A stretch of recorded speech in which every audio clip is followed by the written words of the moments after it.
200 জন student রোজ এটা করে। ভাবো এটা কতটা কঠিন। এটা খুবই কঠিন। ওরে বাপরে বাপরে, এই রাস্তাটা তো খুবই খারাপ। বাপরে, এই পাহাড়ি রাস্তা যেন শেষই হচ্ছে না। এটা আমাদের রোজ করতে হয়। আমরা দেখে অবাক হচ্ছিলাম যে এই যাত্রাটা কতটা কঠিন, আর এই মানুষগুলোকে রোজ এইটা করতে হয় অল্প একটু জলের জন্য, যদিও এই জলটা পানের পক্ষে উপযুক্ত নয়। তোমরা সাধারণত এখান থেকে জল ভরো, হ্যাঁ। আর জল ভরার পরে এই জাগগুলোর ওয়েট হয় প্রায় 40 পাউন্ড, যেগুলো এই বাচ্চাগুলোর পক্ষে বয়ে নিয়ে যাওয়ার জন্য অনেকটাই বেশি। মহিলারা এইগুলো দুটো করে নিয়ে যায়। ও, তাহলে আমিও এটা চেষ্টা করে দেখব। আর যেই জাগগুলো ভর্তি হয়ে গেল, আমাদের আবার ফিরে আসার সময় হয়ে গেল। তাড়াতাড়ি করো, চলো। আরে এ তো দেখছি একটু ঘামেনি। না না, আমি করব। আর তারপরে কয়েক ঘন্টা কেটে গেল এই অস্বাস্থ্যকর জলগুলো নিয়ে আসতে, আর নতুন ওয়েলটা হলো তাদের স্কুল থেকে মাত্র 10 ফিট দূরত্বে। তাহলে এরা এখন এখানেই জল ভরতে পারবে। আমি খুবই ক্লান্ত।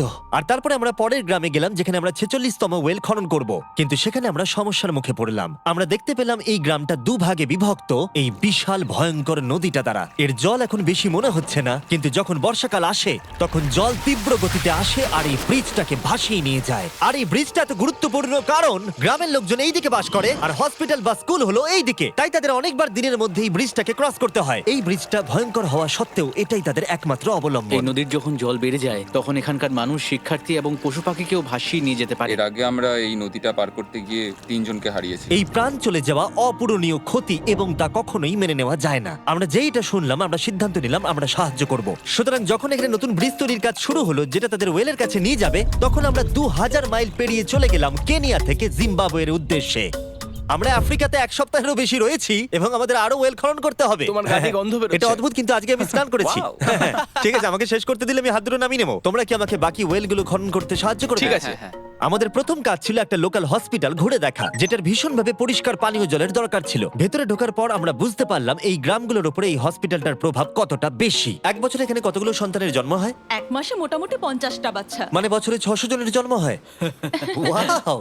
কিন্তু দুর্ভাগ্যবশত অন্তঃসত্ত্বা মহিলাদের পানীয় জল পেতে কয়েক মাইল হেঁটে যাতায়াত করতে হয়, আর তারপরে এই ভারী বাকেটগুলোতে করে জল বয়ে নিয়ে যেতে হয়। যাই হোক, ভালো খবর হলো এটা, আমরা একটা নতুন মডার্ন ওয়েল পাম্প কনস্ট্রাকশন করছি। ভালো করে, ওদিকটা। এখন যেটা প্রয়োজনীয় সেটা হলো এগুলোকে চালু করা। যাই হোক, নোলান, তুমি কি তৈরি? আমি তৈরি। ওভার! একটা ড্রামাটিক জুম ইন করো। নোলান, আমি বাটন প্রেস করলাম, জল কি পড়ছে? জল পড়ছে। তোমরা একবার গিয়ে দেখবে নাকি? হ্যাঁ। চলো যাওয়া যাক। আমার ভালো লাগছে যে মানুষকে আর জলের জন্য বেশি দূর যেতে হচ্ছে না। এর থেকে ভালো জিনিস আর কিছু হতেই পারে না। এখানে নোলান খুবই ভালো ডান্স করতে পারে। ও তোমাদের সাথে নাচবে। আমাকে সব সময় নাচ করতে কেন বলে? দেখো ও কি করছে।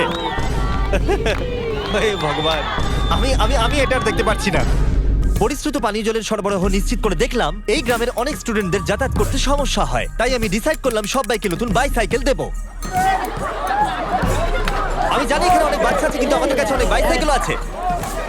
পরিষ্কারভাবে বলে দিই, আমি সাইকেল চালাতে পারি না। জিমি শুধু সাইকেল বিতরণ করতে পারে। কোনোদিন চালাতেই শিখিনি। চলো তোমাদের নতুন সাইকেলগুলো চালাও দেখি। 3, 2, 1, চলো। ও, সবাই আমাকে বেরিয়ে যাচ্ছে। খুব সাবধানে, আমি কিন্তু চালাতে পারি না। কারোর সঙ্গে আমার ধাক্কা লাগবে। তুমি কি চালাবে এটা? ঠিক আছে, যাও চালাও। ঠিক আছে। সাইকেল বিতরণ করবার পরে আমরা ওয়েল খনন করা চালিয়ে গেলাম যতক্ষণ আমরা পৌঁছলাম ওয়েল নম্বর 69। এই সোলার পাওয়ার্ড ওয়েলগুলো বিশেষভাবে ডিজাইন করা হয়েছে গ্রামের কৃষকদের জন্য। চাষের জন্য প্রয়োজনীয় জল সরবরাহের পাশাপাশি শস্য এবং গবাদি পশুর জন্য, এমনকি ড্রাই সিজনেও আর কোনো বিদ্যুৎ ছাড়াই। প্রত্যেকটা প্যানেল 200 ওয়াটের। এটা পাম্পের সাথে অ্যাটাচ করা আছে। এই পাম্পটা প্রতি ঘন্টায় 5000 লিটার জল তোলে। বলতে গেলে এই গ্রামে আমরা আনলিমিটেড জল পাচ্ছি।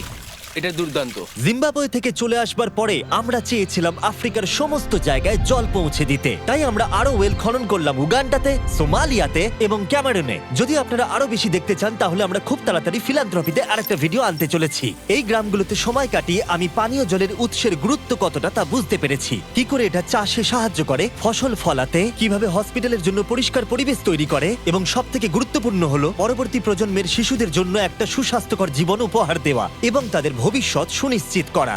আমরা বিশুদ্ধ পানীয় জল পেতে অনেক অপেক্ষা করেছি। জল হলো জীবন। এবং স্থানীয়দের সাহায্য নিয়ে আমরা নতুন ব্রিজটা তৈরি করতে সফল হয়েছি, যেটা এই গ্রামবাসীরা পরবর্তী 100 বছর ব্যবহার করতে পারবে।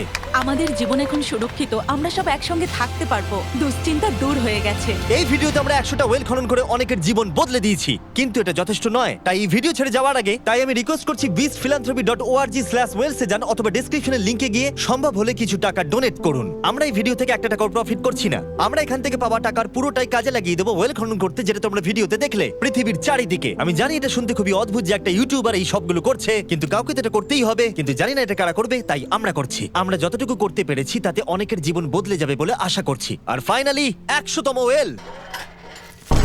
ও মাই গড, আমাকে ক্ষমা করে দাও।